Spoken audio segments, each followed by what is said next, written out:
அது how to you feel? அது நாம் இன்ட்ரடியூஸ் பண்ணி விட்ட நம்ம தம்பி அன்னைக்கு வந்து நீங்கள் அவரை கடுமையாக வேலை வாங்கி பெண்டை நிமித்தி விட்டுருப்பீங்க. ஏன்னா அந்த சுமை உங்கள் மேலே இருக்கும். திட்டிருக்கேன், அடிச்சிருக்கேன், நடந்திருக்கு.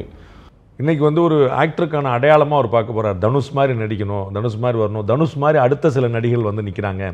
அப்போ வந்து ஒரு ஐகானிக் ஒரு ஆக்டராக மாதிரி நிற்கிறார். How you see his growth?